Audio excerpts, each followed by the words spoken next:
Te reo ererangi o Te Mānia. This episode was produced in Otatahi by Plains Media, with support from New Zealand On Air.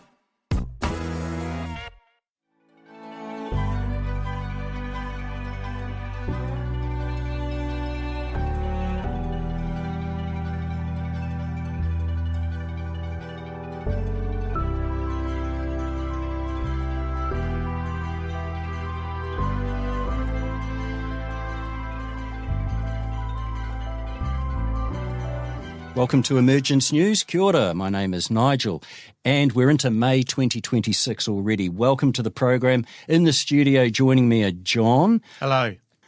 Yes, I'm practicing harmlessness. And Peter, who has been on air at this radio station since 1988. You must be just about due for a gold watch by now, Peter.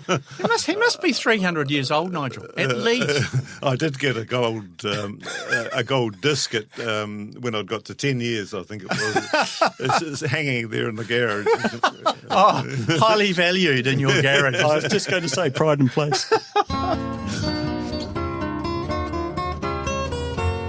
So the purpose of Emergence News is to inform you about the presence of Maitreya, the World Teacher, and his group, the Masters of Wisdom.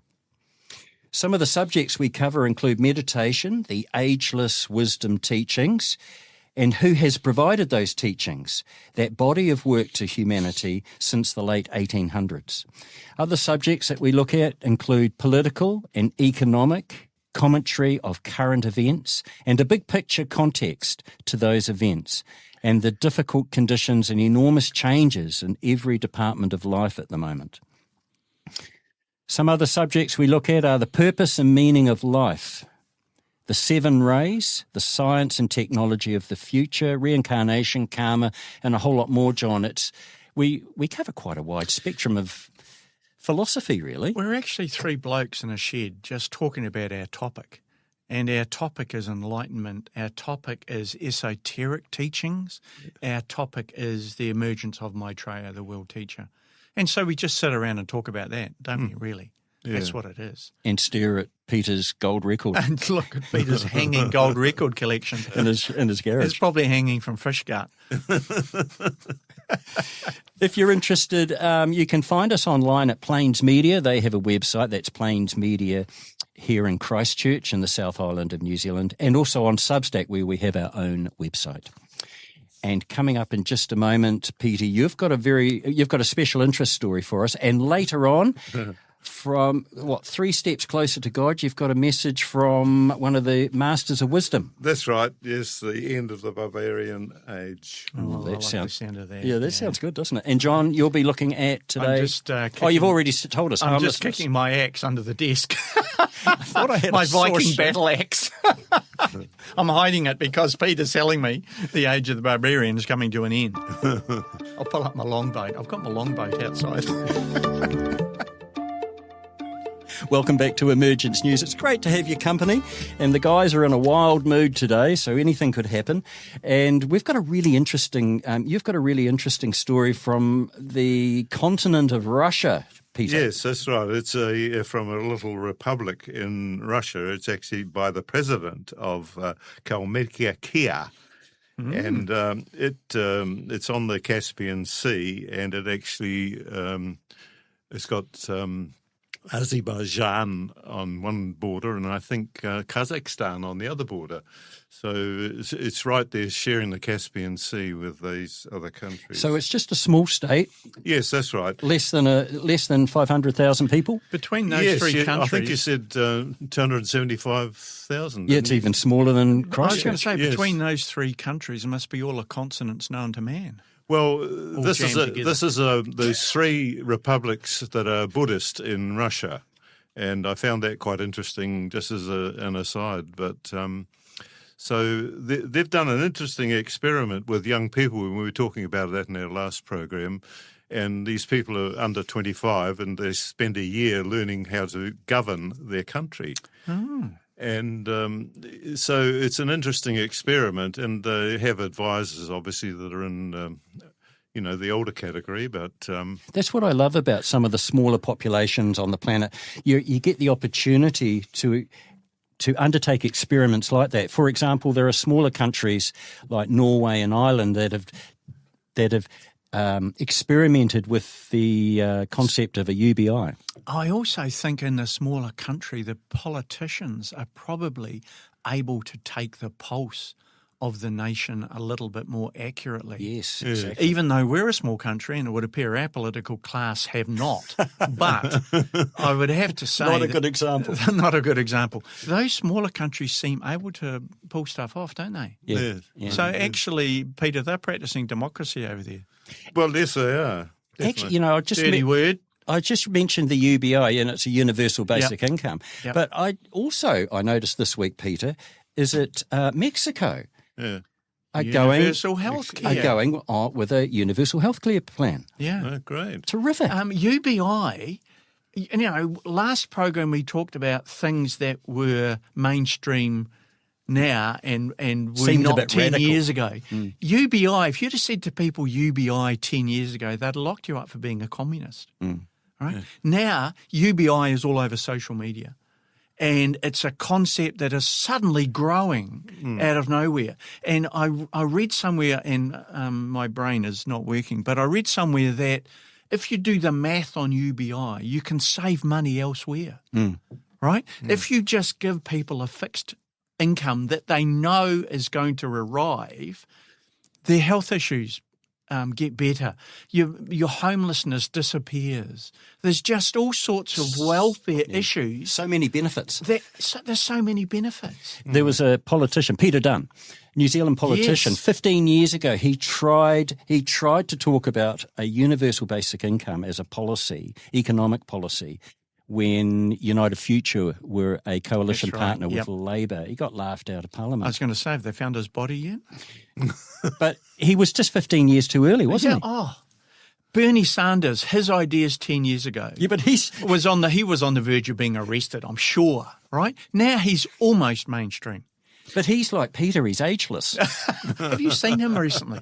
The man moves like a yoga god. I hope I can do what he can do at 80, whatever he is, 83. Terrific, isn't he? He's amazing. Anyway, back to your Russian story there, Peter. Yes. Sorry, Peter. Okay. So this guy is the president of this Kalmati. I came across this interesting story in the current Nexus magazine. It's about an onboard UFO experience in the life of the president of Kalmatia. The Republic of Kalmatia is a Buddhist republic on the shore of the Caspian Sea, next to Kazakhstan. Kirsan, the president, is the man in the story. He is also president of the World Chess Federation. It happened in 1997, September, in Moscow, when he returned from a meeting to his apartment on the top floor. Then, as he prepared for bed, he felt something was calling, and a tube of light showed through an open door. He was very game, obviously, and went through the tube of light into a very large space with many people similar to us. He would ask a question, they would answer in thoughts.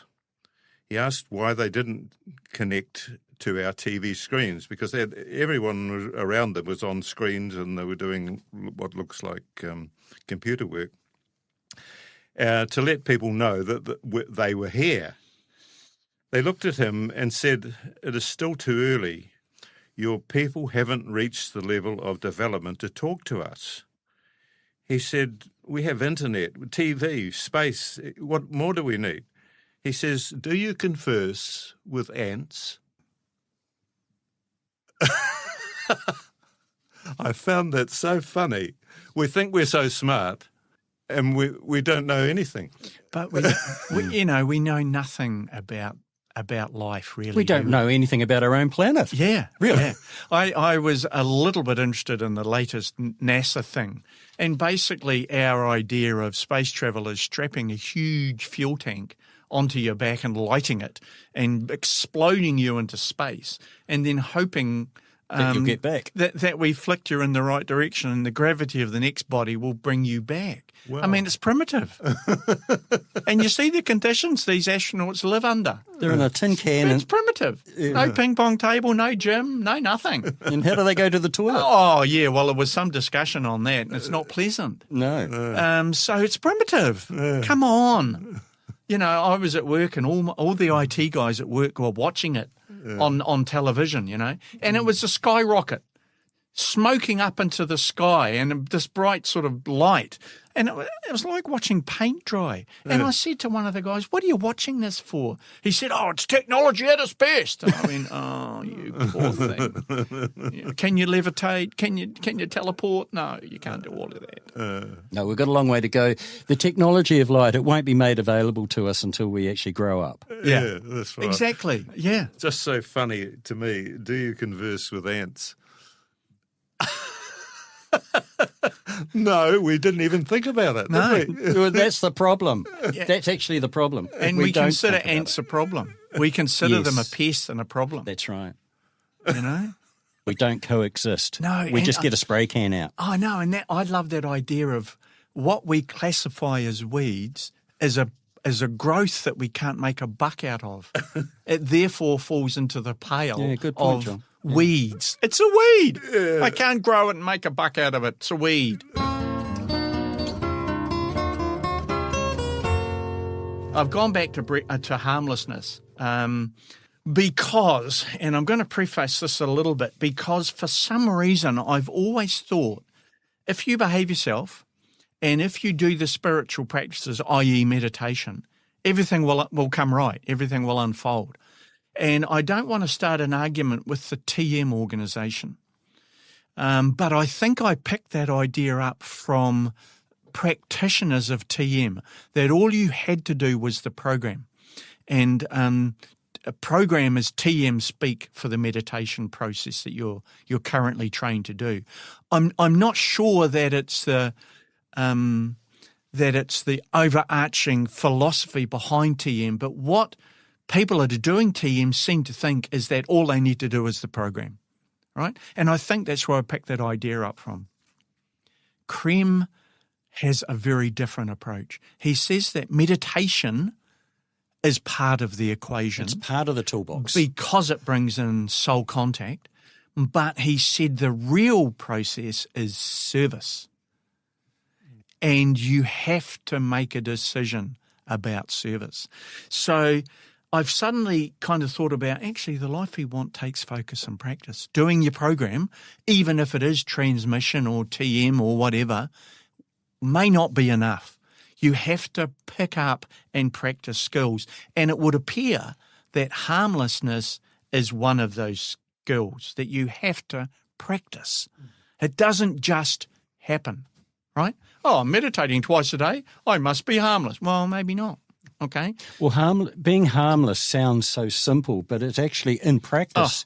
It's a moment by moment challenge, isn't it? I can hardly say the word at times. It's not just what you say; it's also what you think. Yeah, good point. Yeah, Yeah. It really is. And so I'm a bit of a wordsmith. I like words. I like their meaning, and I like the significance.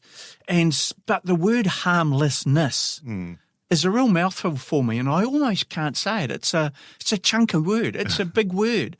It doesn't roll around in my brain easily. So I kind of struggled to find some other ideas that might lead me to harmlessness. And I've thought about kindness. And Peter, you practice kindness. Peter's a very kind man, even though we put him in the corner and say all sorts of things about him. That's true. See, there I go again, not being harmlessness. All right. I've thought about the word gentle. I've thought about the word patience. I've thought about the word gratitude. You have to practice those things, right? They don't just pop up. So I can do some of them. So I'm kind of trying to work my way around the actual word of harmlessness. But I've gone to Benjamin Krem's book, The Art of Living Within the Laws of Life. And it's one of those books that really doesn't take any prisoners. He's not soft at all on how he explains things, which I guess we all need. I guess we all need to grow up. But page 19 of that book, he starts harmlessness by talking about karma, which surprised me. The law of karma, the law of cause and effect, this is Benjamin Creme, is the great law governing all our existence. Every thought, every action we make sets a motion into motion a cause. The effects stemming from these causes make our lives for good or ill. We do it to ourselves. Because this law substands the human condition on planet Earth, we are bound by it. There is nothing we can do about it except be harmless. Now, we are plagued by youth crime at the moment in New Zealand. And also overseas, youth crime's a global phenomenon. And I understand some of the reasons why young people have no connection to their society, no engagement, and engage in what we call youth crime. But they also don't understand cause and effect. They don't understand they're making awful lives for themselves. And we don't teach consequence in our modern society. We pat people on the back and say, oh, you'll be fine, it's okay, you know. But really, we need to teach consequence because that's cause and effect. That is karma. So harmlessness, and he goes on to say, if you are harmless, you obey the law. If you create right action, therefore, from right action can only come right reaction. And it's impersonal, isn't it? It's impersonal. So when you're talking about youth crime, for example, it's not a punishment. It's just a natural scientific process, isn't it, Peter? It's not punishment. That's what we have to understand. Yeah. It's the result of your behaviour. You own it. You caused it. It's coming. You know, so you and your 13-year-old mate stealing that Toyota Aqua and racing around the city causing chaos. It may be fun, but actually it will have a cost to you. Mm-hmm. It'll come back to you. And I don't think we teach that. I've gone to page 44 and it's a question and answer situation. And he's really straightforward. So Benjamin Creme has asked, can you say more about harmlessness and harmfulness? Now, harmfulness is something I've specialised in for a long time. For example, how do we practice harmlessness? Is it to do with intention? And this is what kind of shook me a little bit. The best way to practice harmlessness is to practice detachment, right? The more detached you are, the more harmless you will be. The masters say that the law of karma is a beneficent law, and generally we have more good karma than bad karma. I got up this morning. I was alive, right? That's good karma. I earned that. I love that idea. I earned that. Some people find that hard to believe, but they may be just self-pity. So practice. This is Benjamin Creme. Is it to do with intention, he says? Of course it is to do with intention. So he keeps going back to that idea of it's not going to just appear in the weeds in your garden. You have to do it. You have to practice it. And I find it intriguing that all the discussions we've had about honesty, sincerity, and practice as the personal teachings given by Maitreya, the Lord of Love, the teacher of men and angels apart, everything comes back to that. Everything comes back to honesty, sincerity, and detachment. You want to be harmless? Practice honesty, sincerity, and detachment. You want to improve your karmic load? Mr. Putin, Mr. Netanyahu, Mr. Trump, start practicing honesty, sincerity, and detachment. That'll lead you to harmlessness. I think that's amazing. You talked about our teacher, Maitreya. Yes. What did you say? You said something like teacher. He is the teacher of men and angels alike. I love that phrase. That's one that Creme came up with, I think. And, you know, we just mentioned before about what we don't know. Right? Do we talk to ants? No. Do we know there's angels on this planet? Do we know that there are divas? Do we know that the human soul is a solar angel? What a wonderful idea. We don't know anything. Do we know that the soul is one soul and we're all part of it? Yeah, an oversoul. An oversoul. Do we know that dogs are Ray 2 animals? That's why they love us. That's why they love us. Yeah. Cats are Ray 3.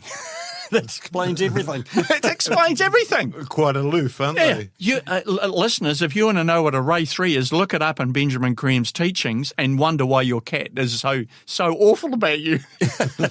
Yeah, no, the dog's being Ray 2 and cat's Ray 3 is perfect, isn't it? Perfect. Yeah, it explains everything. Doesn't it? Yeah.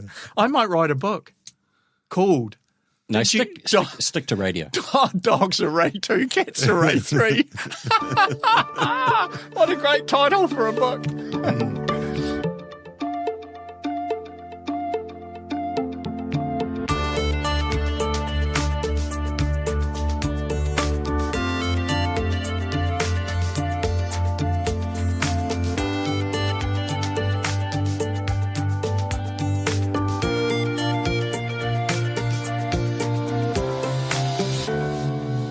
Welcome back to Emergence News, and over to you now, Peter. We've got enough time for this. What's the title? It's something about the Barbarian Age. The end of the Barbarian Age. And this is by the Master, through Benjamin Creme. There will come a time when humanity will look back on this time as the Barbarian Age. So far from the possible ideal, the present dying civilization, that future men will wonder how and for so long were we able to sustain it. There are many causes and factors involved in this sad situation. The long, slow decline in man's relation to man runs parallel and reflects the growing sophistication of his weaponry. His present triumphant ability to kill from places continents apart sets the seal on his progress to self-destruction. In this situation, it is small wonder that man's institution, political and economic, reflect in their turn this growing alienation of men from the wellspring of their lives. Commercialization, that burgeoning but stealthy and often hidden menace, controls how the lives and destiny of countless millions and reduces to a cipher the God-given individuality of man. People are now statistics without purpose or needs, pawns on the chessboard of market forces and company profits. The arid desert, which we call the modern world, leaves men bereft of that which makes them human, happy, creatively fulfilled, quick to respond to each other's needs, and free. Deadly competition corrodes the human spirit and now sits in the judgment on the battle of life. Life, the great adventure, has been corrupted and replaced by an agonizing and unfair struggle for mere survival.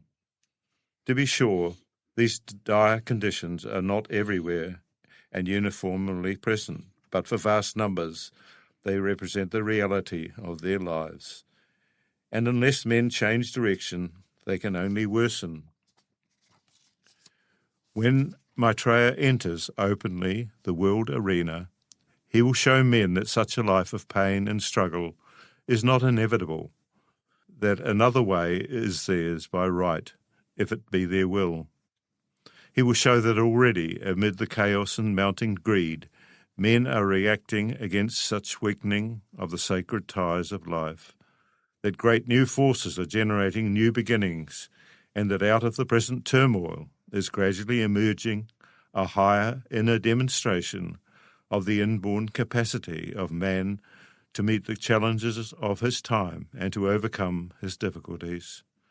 Maitreya will remind men of their own high origin and destiny, and will inspire the creation of a new way of living in harmony, in right relationship, without recourse to war or competition, in the fullest cooperation and mutual respect. Thus will it be